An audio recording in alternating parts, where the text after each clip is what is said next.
Vamos a ir a la palabra, por favor, Salmo 15:1. Hoy continuamos con la serie de los Salmos. Le damos lectura honrando al Padre, al Hijo y al Espíritu Santo. Y la palabra del Señor dice así: Yahvé, ¿quién habitará en tu tabernáculo? ¿Quién morará en tu monte santo? Mire qué preguntas tan importantes para meditar y tratar de encontrar la respuesta a estas preguntas. En esta tarde les voy a compartir todo el Salmo, pero no se espante porque son como 5 versículos. Y trataremos de meditar cada versículo, las palabras, sus frases. Y en esta tarde, a este Salmo, a esta meditación, respetando el título del Salmo, si usted puede ver cuál es el título del Salmo, vamos a respetar ese título, y así se va a llamar esta reflexión: los que habitarán en el monte santo. Así se llama el Salmo. Ese es el encabezado del Salmo: los que habitarán en el monte santo. Y este Salmo número 15 también fue escrito por el rey David y refleja los valores éticos y espirituales requeridos, necesarios para habitar en la presencia de Dios. Este salmo fue escrito en el contexto de la adoración del tabernáculo en el tiempo de David, antes de la construcción del gran templo de Salomón. Todavía no existía un templo material como lo conocemos hoy en día, un edificio, sino que la presencia de Dios descansaba en un tabernáculo movible. Recordemos que en el tiempo de David, el culto, hermanos, y el lugar de adoración era en una tienda movible que se le llamaba el tabernáculo, porque el arca del pacto la llevaban de un lado a otro y no estaba fija dentro de un templo material como lo conocemos o como lo miramos en los libros de Crónicas, cuando Salomón construye y establece la adoración y el culto en un solo lugar. En el tiempo de David no. El arca de la alianza la movían de un lado a otro, y donde llevaban el arca de la alianza o el arca del pacto, ahí levantaban el tabernáculo de reunión. Entonces, hermanos, lo más importante dentro de ese tabernáculo era precisamente el arca del pacto, que también se le llamaba el arca de la alianza. Y el arca de la alianza o el arca del pacto, hermanos, representaba la presencia de Dios entre el pueblo de Israel. Por guardar en su interior el arca del pacto, ese tabernáculo era muy importante para todo el pueblo de Israel.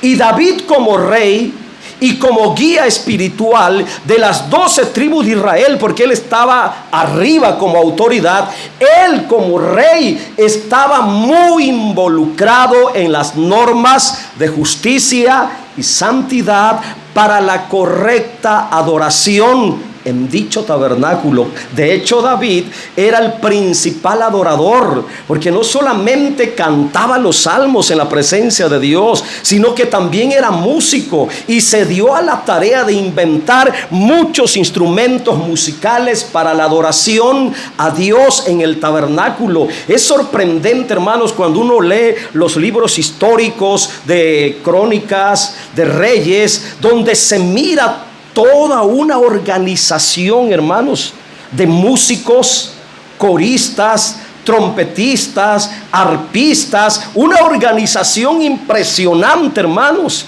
Y estoy hablando, por ejemplo, hay un relato donde habla que había aproximadamente 200 coristas, 200, imagínense.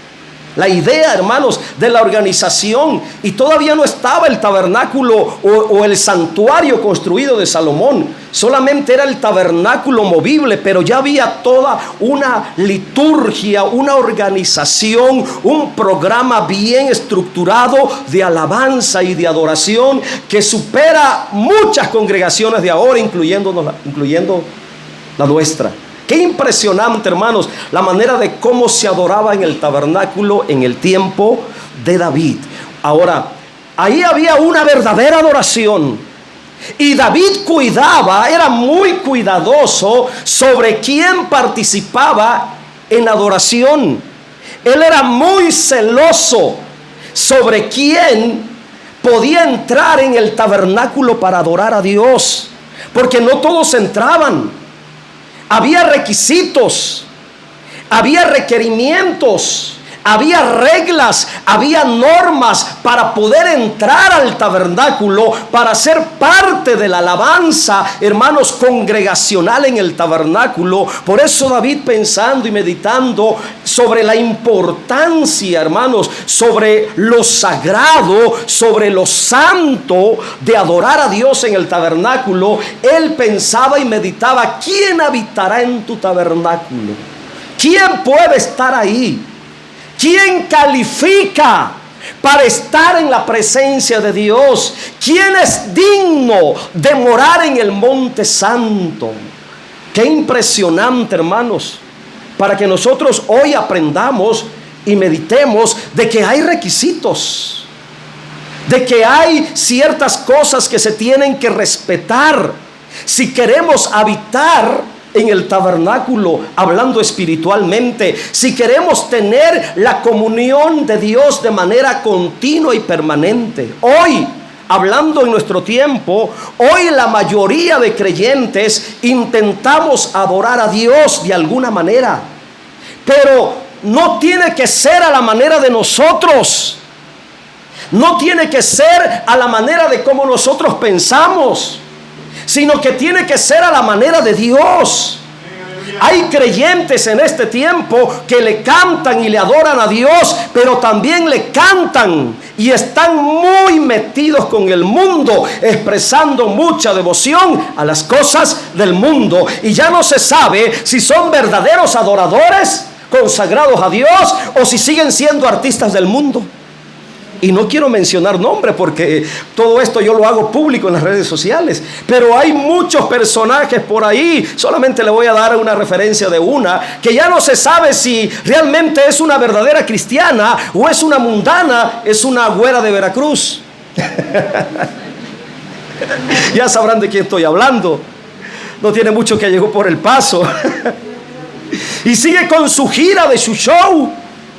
Ya sabrá de quién estoy hablando, ¿verdad? Y ya no se sabe si es una verdadera adoradora, si es una mujer de Dios consagrada, porque, hermanos, está con Dios y con el mundo.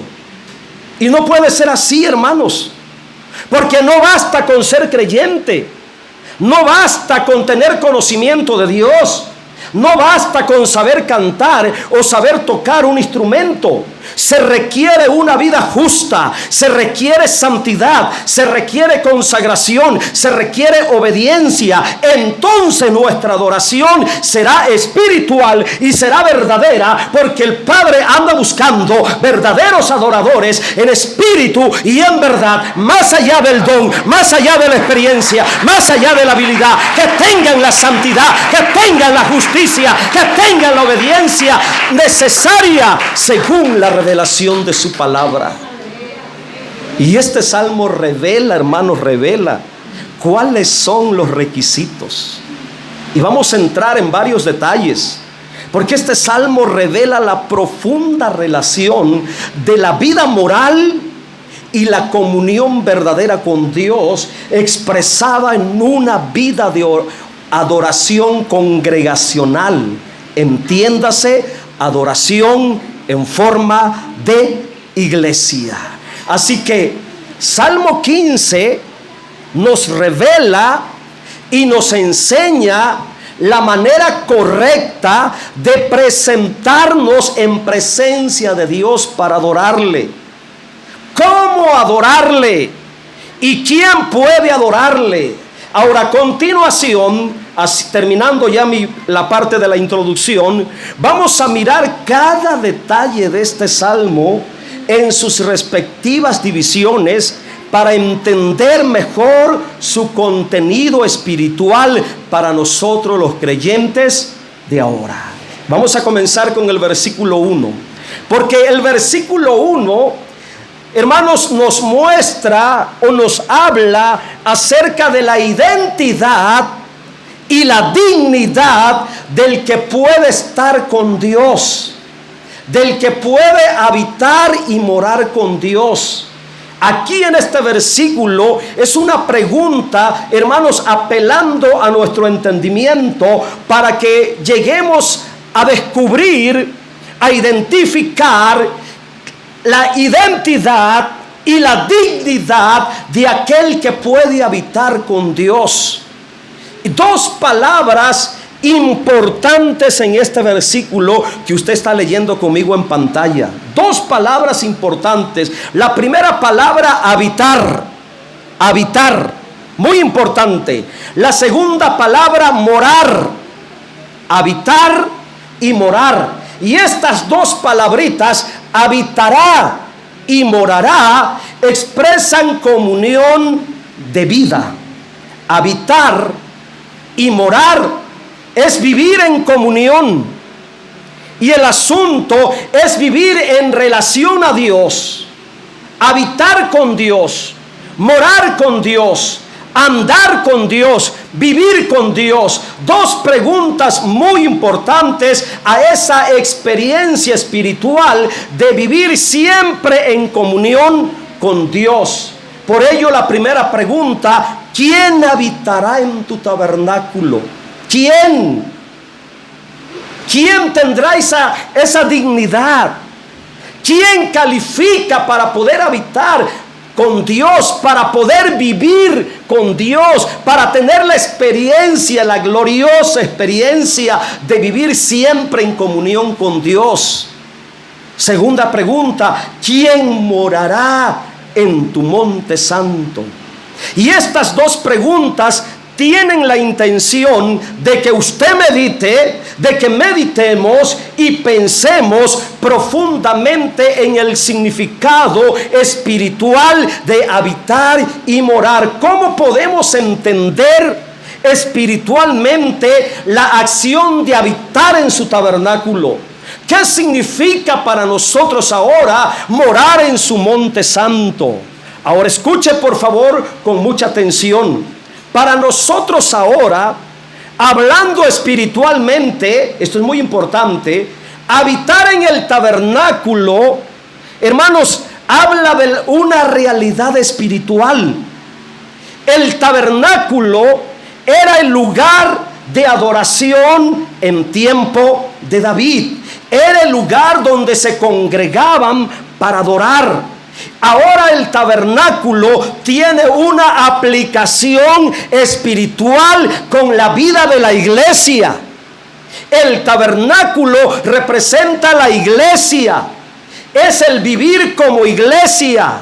Es la comunión de vida por medio de la iglesia. Es habitar en la presencia de Dios siendo iglesia, formando su casa, su santuario. La iglesia de manera corporativa, formada por cada uno de ustedes como miembros, como creyentes, espiritualmente formamos la realidad, tenemos la realidad de lo que fue materialmente en el Antiguo Testamento el tabernáculo de reunión. Ahora la iglesia de manera espiritual es el tabernáculo de Dios en la tierra, es la casa de Dios en la tierra, es el santuario de Dios en la tierra. Y no me estoy refiriendo a este edificio de blog, no me estoy refiriendo a este edificio material, me estoy refiriendo en términos espirituales, donde cada uno de nosotros unidos espiritualmente, hermanos,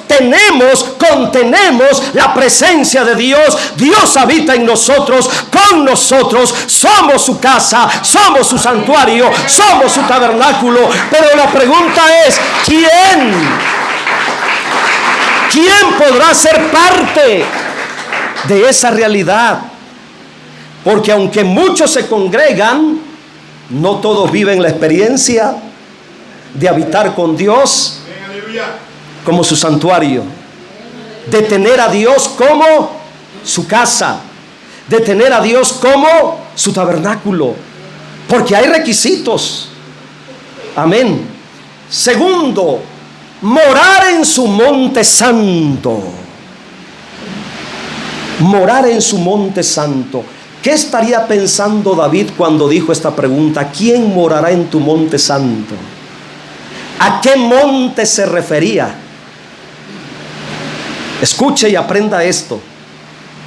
El monte santo que David tenía en mente cuando escribió por inspiración este salmo era el monte Moriah.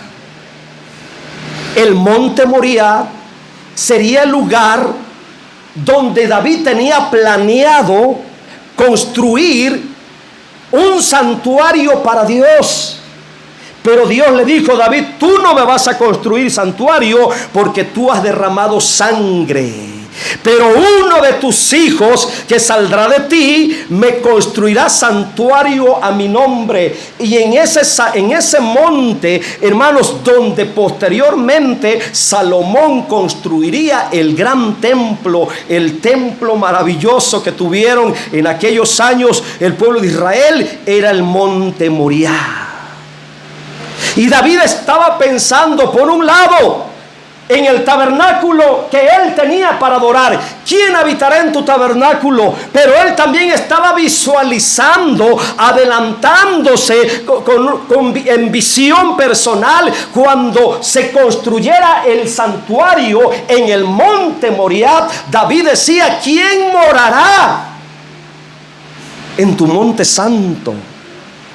Y con estas preguntas, hermanos, tenemos una poderosa revelación. Y como siempre lo digo, espero en Dios que pueda tener la capacidad para explicarme y que usted pueda discernir espiritualmente mi lenguaje, porque la palabra tabernáculo es figura de la iglesia, pero la palabra monte es figura de la vida de la iglesia.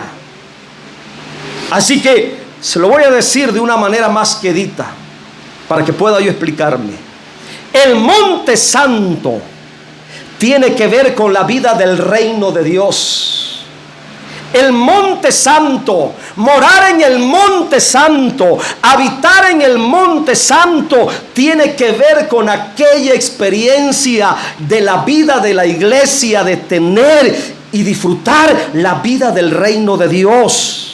La vida más alta, porque el monte me habla de subir a las alturas. Un monte me habla de aquella experiencia de elevarse por encima de lo común, de lo ordinario, de la vida pecaminosa, de la vida del montón. Habitar en el monte, o a vivir en el monte, o morar en el monte, me está hablando de tener una vida más elevada por vivir en comunión con Dios. Morar es vivir. Y el monte se refiere a esa experiencia de vida, la vida más alta, la vida del reino de Dios, el vivir con Dios, la vida de su reino, la vida suprema, la vida más alta, esa vida bendita de comunión con Dios, vivir en la cumbre con Dios, habitar en la cima de Dios, la vida más gloriosa, la vida bendecida, la vida de comunión con Dios, por ser parte de la congregación, por ser parte de la iglesia. Dos cosas importantes, y espero que me haya explicado en este momento. Y David seguía preguntando: ¿quién habitará en tu tabernáculo? ¿Y quién morará en tu monte santo? Entonces, esto que se menciona aquí, de habitar en el tabernáculo y morar en su monte, en el monte santo, tiene que ver con la experiencia de vivir como iglesia en comunión con Dios. Es el vivir santo y justo de los que son iglesia de Dios y de Cristo. Así que, mi hermano, valora tu lugar en la iglesia de Dios. Valora la posición que Dios te concede de ser parte de la iglesia. Cuida tu lugar en la iglesia. Y si te has descuidado, vuelve a la iglesia, vuelve a congregarte, hermanos, porque es la manera más sabia de poder vivir en comunión con Dios y tener una vida más alta que la vida pecaminosa del mundo. Así que la intención de estas interrogantes es despertar nuestra conciencia de que hay requisitos morales y éticos para habitar y morar en la presencia de Dios. Vamos a continuar en la narrativa del Salmo 15. Ahora vamos a pasar a la segunda división de este salmo, que consta del versículo 2 al versículo 15.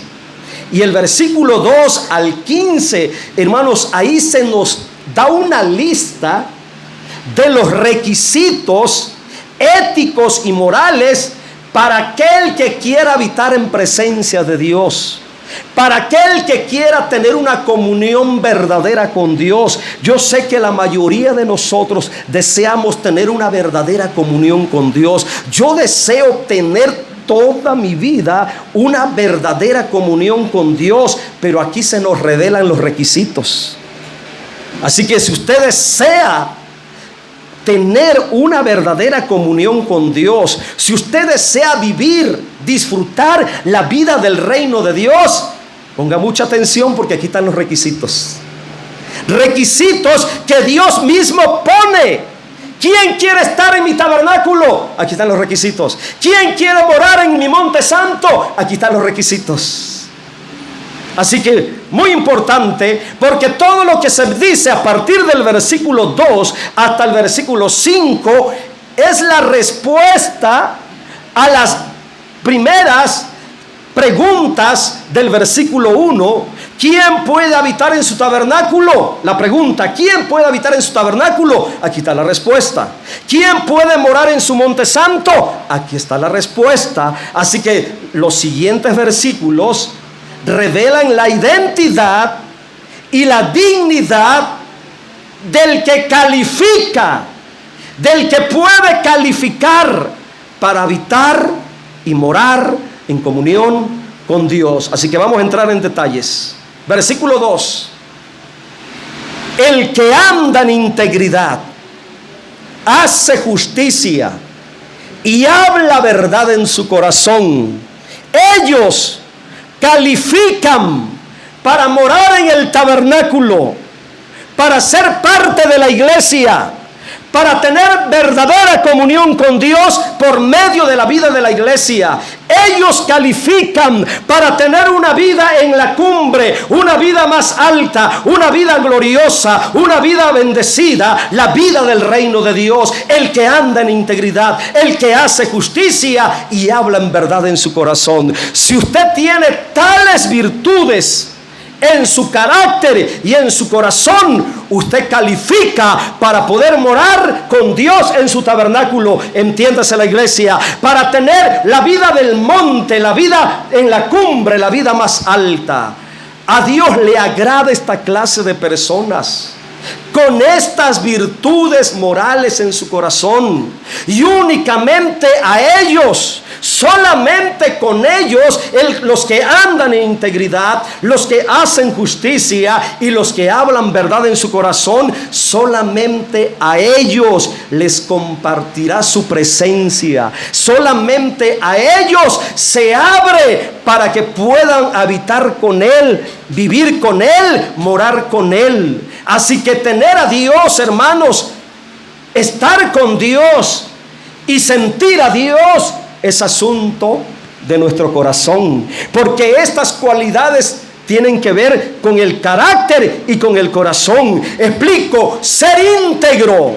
El que anda en integridad, ser íntegro, es la calidad de ser completo, ser entero. No tener doble apariencia, no llevar una doble vida, no ser un simulador, ser una persona intachable, irreprensible. Eso significa ser íntegro. Y el creyente que tenga tal virtud de ser íntegro, califica para tener una verdadera comunión con Dios, para gozar y tener el disfrute de una vida más alta. El que hace justicia es la calidad de ser recto y derecho moralmente. El que habla verdad en su corazón significa ser siempre auténtico, sincero, honesto. Entonces, hermanos, tener estas virtudes morales en nuestro carácter y en nuestro corazón nos capacitan para tener una verdadera comunión verdadera, comunión real, comunión perdurable, comunión eterna con el Dios que habita en el tabernáculo y con el Dios que habita en el monte santo, con el Dios que habita en las alturas. Sea bendito el nombre del Señor. Dale un aplauso al Señor.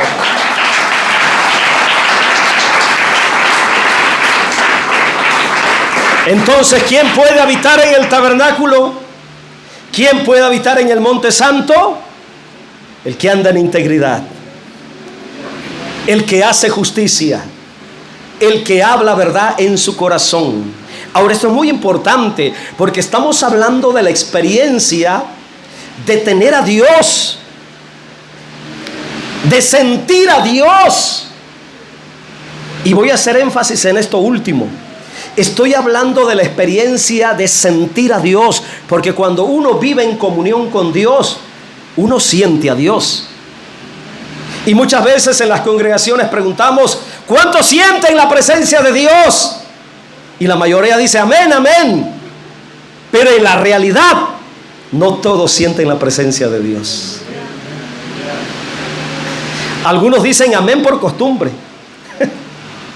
Pero lo cierto es que no todos sienten la presencia de Dios, porque cuando tú tienes a Dios y vives en comunión con Dios, en la adoración, en la alabanza, en la oración, en la palabra, uno siente la presencia de Dios. Y voy a dar un ejemplo. Por tener la comunión con Dios, por habitar con Dios, por vivir con Dios, puede ser en un momento de adoración, uno está adorando y pensando y exaltando y confesando a Dios, y entra un sentimiento glorioso, hermanos, y empiezas a llorar. Terminas llorando porque estás sintiendo la presencia de Dios. Y los que tenemos el bautismo en el Espíritu Santo, a veces terminamos hablando en lenguas, porque tenemos la presencia de Dios y sentimos la presencia de Dios. Pero hay muchos creyentes que se quejan. Y la queja principal es que yo no siento a Dios.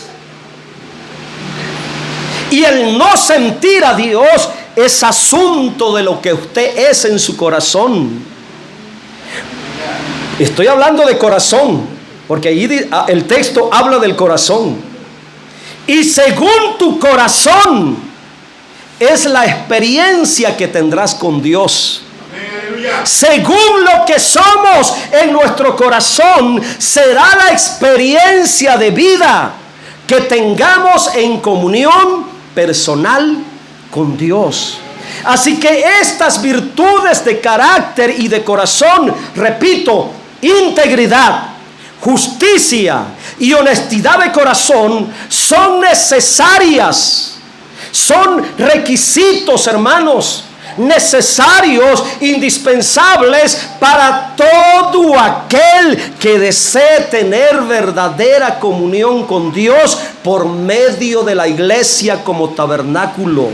Para todo aquel que quiera habitar con Dios en el monte santo, entiéndase, tener una vida verdadera, una vida superior, la vida gloriosa, la vida bendecida del reino de Dios. Así que, mi hermano, vamos a darnos a la tarea de aprender a vivir en integridad, porque a Dios le agrada que seamos íntegros, a Dios le agrada que seamos justos, a Dios le agrada que hablemos de verdad en nuestro corazón. Y cuando tenemos estas virtudes, Dios se abrirá a nosotros y tendremos el privilegio de tener siempre su presencia.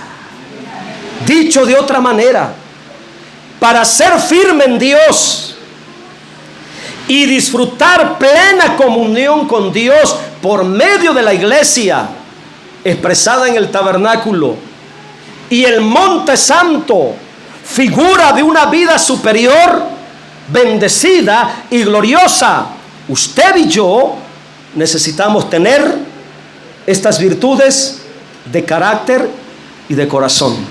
Si no hay sinceridad si no hay integridad, justicia y honestidad en nuestro corazón, lamentablemente nunca seremos firmes en Dios. Nunca tendremos permanentemente comunión con la presencia de Dios. Nunca gozaremos de una vida bendecida en la cumbre con Dios. Así que es muy importante, hermanos, lo que somos en nuestro corazón, porque de ello depende la comunión personal con Dios y la experiencia de una vida más alta, una vida bendecida. Continuamos, versículo 3. Sigue la lista de requisitos para los que quieren tener comunión con Dios y habitar con Dios. El que no calumnia con su lengua, ni hace mal a su prójimo, ni admite reproche alguno contra su vecino. Mire, todos los requisitos, hermanos. Ahora vamos a entender esto que se menciona versículo 3, porque todo lo que se menciona aquí tiene que ver con el trato personal con nuestro prójimo. El trato personal que tenemos con el prójimo. Y ese prójimo puede ser los que habitan en tu casa, tu familia, tus amigos, tus compañeros de trabajo, e incluye tu vecino. ¿Qué tal está la relación de ustedes con sus vecinos? No sé, piénsalo. Porque para Dios eso también cuenta. Si usted quiere tener una verdadera comunión con Dios y tener una vida superior, bendecida y gloriosa, representada en el Monte Santo, ello cuenta, para Dios cuenta, hermanos, porque son los requisitos para aquel que quiera habitar en su tabernáculo, afirmarse en la iglesia, disfrutar la vida de Dios en la iglesia. Ahora voy a explicar algo poquito de cada uno, porque también es necesario, hermanos, lo que se dice aquí para tener plena comunión de vida con Dios y morar con Dios. Si tenemos una correcta, escuche esto, repito, si tenemos una correcta y sana comunión con nuestro prójimo, entonces también Dios querrá tener una verdadera comunión personal con nosotros. Les hago una pregunta en base a lo que Dios dice. Voy a leer de nuevo. El que no calumnia con su lengua, ni hace mal a su prójimo, ni admite reproche alguno contra su vecino. Pregunto, ¿querrá Dios habitar con aquel que calumnia? ¿Querrá Dios habitar y morar con aquel que le hace mal a su prójimo? ¿Querrá Dios tener comunión personal, íntima, espiritual con aquel que se presta para hacerle daño a su vecino? No. Así que cuando caemos en estos pecados, se rompe la comunión personal con Dios. Así que tenemos que tener mucho cuidado cómo estamos tratando a nuestro prójimo. Porque si tratamos mal a nuestro prójimo, en el momento cuando calumniamos, en el momento cuando hacemos mal al prójimo, en el momento cuando le hacemos un daño al vecino, Dios rompe su comunión con nosotros. ¿Se da cuenta lo tremendo del asunto? Porque hay cristianos que con toda facilidad rompen la comunión con Dios por andar de chismosos, por andar de conflictivos, por andar de peleoneros, por andar de hostigosos, por andar de chocantes con los vecinos, peleando hasta el poquito de polvo que se pasa del lado de su banqueta, o las basuritas que el viento la trae para invadir el lado de uno. Quizá no se había puesto a pensar en esto, pero para Dios todo eso cuenta si usted quiere tener una verdadera comunión con Él. Si usted quiere gozar de una vida bendecida, una vida honorable, una vida superior, llena de la gracia y del favor de Dios, habitar en el Monte Santo. Ahora continuamos en esto, El que no calumnia con su lengua. Explico esto. El que no calumnia con su lengua significa, hermanos, que no debemos usar nuestra boca, nuestras palabras para chismear. Hay gente que habla más de lo que tiene que hablar, dice cosas que no debería de decir, cuenta cosas que no tiene que contar. Esto tiene que ver con el sabio uso de nuestras palabras. Hermanos, a Dios no le agrada vivir con chismosos. Esto tiene que ver con el sabio uso de mi boca. A Dios no le agrada aquel que anda calumniando. Al diablo sí, pero a Dios no. ¿A poco querrá Dios habitar con el calumniador? ¿Se complacerá Dios en habitar, en tener comunión con aquel que anda de chismoso, con aquel que calumnia, con aquel que inventa cosas de su prójimo? No, hermanos, Dios no quiere tener comunión con el que calumnia. Escuche lo serio del asunto, porque el que calumnia se hace uno con el diablo. Escuche lo que estoy diciendo. El que calumnia se hace uno con el diablo, porque la palabra diablo, de la palabra griega diabolos, significa el calumniador. Mire qué tremendo. La palabra diablo significa calumniador. Y el que anda de chismoso, de bochinchero, como dicen los puertorriqueños, hermano, nunca podrá tener una verdadera comunión con Dios, ni tampoco podrá tener una vida bendecida, honorable, conforme a la vida del reino de Dios. No puede tener esa calidad de vida. Hay creyentes que por ser así, calumniadores y chismosos como el diablo, pierden continuamente la comunión en la presencia de Dios. Así que siendo sabio con mi boca, siendo sabio con mi lengua, siendo sabio con mis palabras y estando en comunión con mi prójimo, con los demás, estaré siempre en comunión con Dios. La otra frase, ni hace mal a su prójimo, significa no ser maloso, no ser cizañoso. Y esto tiene que ver con nuestras acciones. A Dios no le agrada vivir con personas malignas, inventores de males. Con Dios no va la maldad. Él es absoluta santidad. No hay nada de perversidad en Él, nada mal, nada de maldad. Y quiere habitar y morar con Dios. Si usted quiere habitar y morar con Dios, usted tiene que aprender a romper con toda clase de maldad. Usted tiene que aprender a evitar toda clase de maldad. Lo último, ni admite reproche alguno contra su vecino. Esto tiene que ver con nuestras actitudes. ¿Cuáles son tus actitudes ante tus vecinos? A veces, hermanos, por estar en paz con los vecinos tenemos que ceder. Tenemos que ser sabios, porque está de por medio la comunión con Dios. Oye, si yo me pongo a pelear con el vecino, pierdo la paz de Dios, pierdo mi comunión con Dios. Y vale más mi comunión con Dios que el rayón que le dieron a mi troca. Vale más. Entonces que tenemos que ser sabios en el trato personal con nuestro prójimo, con nuestros vecinos. Es importante para tener y disfrutar verdadera comunión con Dios. Todo aquel que tenga buena relación con su prójimo y con su vecino, según la palabra, califica moralmente para tener verdadera y perfecta y continua comunión con Dios. Bendito sea el Señor. Escuche esto. De otra manera, ¿cómo querrá Dios tener comunión y habitar con aquel que no soporta vivir con su prójimo?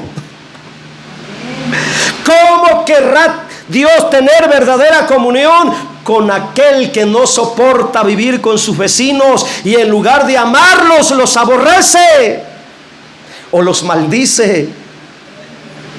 Así que mi hermano, aprenda a amar y a tratar bien a su prójimo y a sus vecinos, porque eso ayuda mucho para tener verdadera comunión con Dios. Avanzamos, versículo 4, ya vamos casi de salida del Salmo.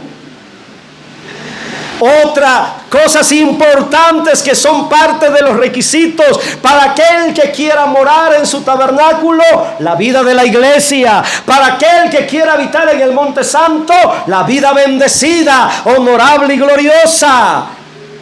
Más requisitos.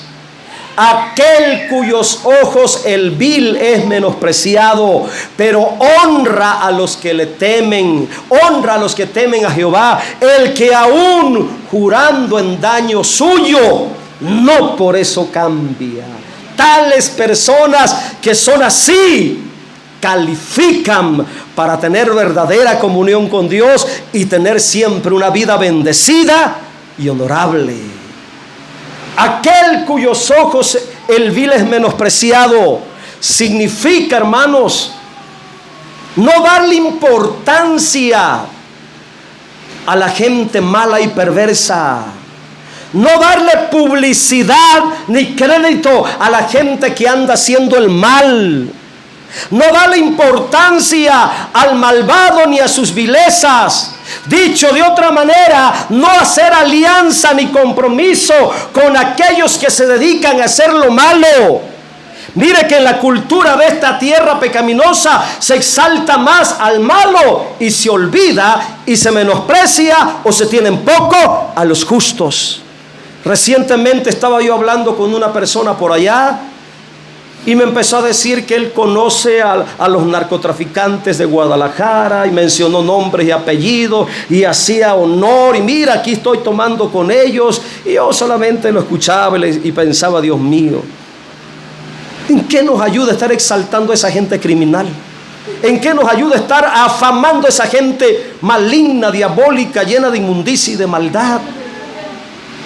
Y así hay muchos creyentes que hacen alarde todavía de lo que fueron en el pasado, de las amistades que tuvieron en el pasado. Hermanos, tener esa clase de mentalidad o de conducta, de pensamiento, hermanos, lo único que provoca es que nos alejemos más de Dios, que perdamos la comunión con Dios. Por eso ese requisito, aquel cuyos ojos el vil es menospreciado.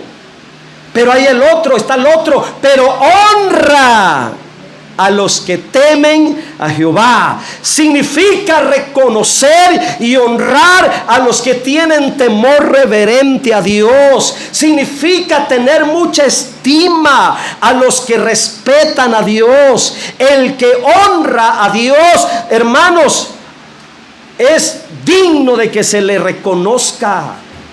Es digno de que sea honrado y respetado y muy amado por Dios. Mire que una buena forma de aprender y poner por obra esto, pero honra a los que temen a Jehová, es reconocer y honrar siempre a los que Dios ha puesto al frente de nosotros, los que nos dirigen, los que nos guían espiritualmente, los que nos enseñan, los que nos aconsejan, los que nos instruyen. Esa es una buena forma de aprender a honrar a los que temen a Jehová.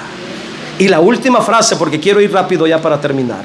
El que aún jurando en daño suyo, no por eso cambia. Eso me habla de convicción. Eso me habla de tener una convicción verdadera como hijo de Dios, que aún bajo juramento, al ser afectado o dañado, no tuerce la verdad, no cambia sus convicciones personales, morales o espirituales. Estas acciones agradan a Dios, hermanos, y favorecen una verdadera comunión espiritual. Avancemos en el versículo 5. Oiga, y algunos se estará preguntando, pero ¿por qué tantos requisitos?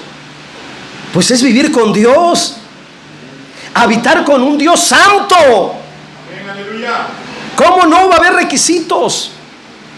Y aquí les va a pegar a muchos o a algunos. Yo no sé quiénes son los que prestan dinero y andan cobrando interés. No sé, pero yo tengo que predicar la palabra. Punto. Amén. quien su dinero no dio a usura, ni contra el inocente admitió cohecho. El que hace estas cosas no resbalará jamás. En lo último de los requisitos para gozar comunión con Dios, habitando y morando en su presencia, tenemos el asunto del uso del dinero. Y esto también es necesario e importante para gozar de plena comunión con Dios y la experiencia de una vida honorable, bendecida y favorecida. Mucha atención. Quien su dinero no dio a usura. ¿Y qué es la usura?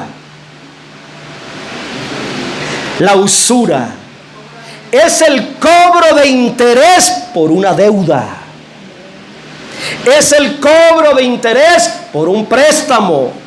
Y Dios revela que aborrece esa práctica en sus hijos, en aquellos que tienen comunión con Él, en aquellos que quieren disfrutar de una vida bendecida, favorecida por Dios. En el mundo es normal que entre ellos saquen ventaja y saquen provecho de la necesidad del pobre cuando preste un dinero. Pero en nosotros, el pueblo de Dios, los hijos de Dios, no debería haber tal práctica. No debería haber tal práctica. Las veces que he tenido la posibilidad de prestar dinero a alguien de la iglesia, yo nunca le he cobrado interés. Pero si usted tiene la facultad de dar prestado entre los hermanos de la iglesia, hermano, no le ponga usura. No le cobre interés a su hermano. Quizás si le presta a uno del mundo, póngale el interés que quiera, pero entre los hermanos, entre la familia. Mire lo que dice Dios: quien su dinero no dio a usura. Así que en los hijos de Dios, en la familia de Dios, no debería de existir esta clase de cobro. Entre nosotros los hermanos no debe de estar ese cobro exagerado de interés. ¿Sabe por qué? Porque muchas veces el estar cobrando interés cuando yo le presto dinero a mi hermano, a mi hermana en Cristo, muchas veces eso viene a romper la comunión entre nosotros. Y si por causa de cobrar exageradamente un interés pierdo la comunión con mi hermano, en ese momento yo pierdo también la comunión espiritual con Dios. Así que la enseñanza es la siguiente: si cobro interés, estoy quedando mal con Dios. Si le presto a mi hermano en su necesidad, le estoy prestando a Dios, porque escrito está que a Jehová presta el que da al pobre. Y aquel que pide prestado es porque tiene necesidad, hermanos. Porque está pasando por un momento de escasez, enfermedad, qué sé yo, algo que necesita comprar y no le alcanza. Y si pide dinero prestado es porque tiene necesidad. Es una injusticia querer sacar provecho de la pobreza o de la necesidad de mi hermano o de mi hermana. Ahí es donde Dios reprueba la usura entre su pueblo. Así que mucho cuidado en esto, hermanos. Segundo, ni contra el inocente admitió cohecho. La palabra cohecho significa soborno. La acción de dejarse sobornar para dañar al inocente. Hay personas que son ligeras para prestarse para sobornar. Por cierta cantidad se dejan sobornar para dañar a otros, engañando, mintiendo, calumniando, inventando males contra tales personas, hermanos, y de esta manera se pierde la comunión. Esto es muy dado en los trabajos, por envidias, por quedarse con el puesto de aquel, de aquella. Muchas personas se prestan para eso, hermanos, y caen en la acción del cohecho. Ya para terminar, hermanos, la idea es que todo aquel que presta dinero desinteresadamente como un favor y no para sacar provecho, califica para morar y habitar siempre en comunión con Dios. Y aquel que no se deja sobornar y habla siempre la verdad, califica también para morar y habitar siempre con Dios. Así que la forma de cómo uses tu dinero, la manera de cómo lo administras, revela la naturaleza de tu corazón y va a afectar o a beneficiar tu comunión espiritual con Dios.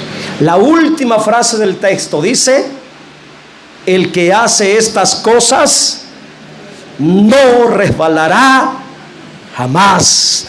Entiéndase, no fracasará jamás. No perderá la comunión espiritual con Dios jamás. El que hace estas cosas estará siempre firme, estable, en comunión continua con Dios, y tendrá siempre una vida bendecida y honorable. Así que estos son todos los requisitos para aquel que quiera habitar y morar con Dios. Así que, mis hermanos, hay que cumplir todos estos requisitos. Todos estos requisitos revelados por Dios dentro de ese contexto. Póngase en pie, por favor, ya terminé.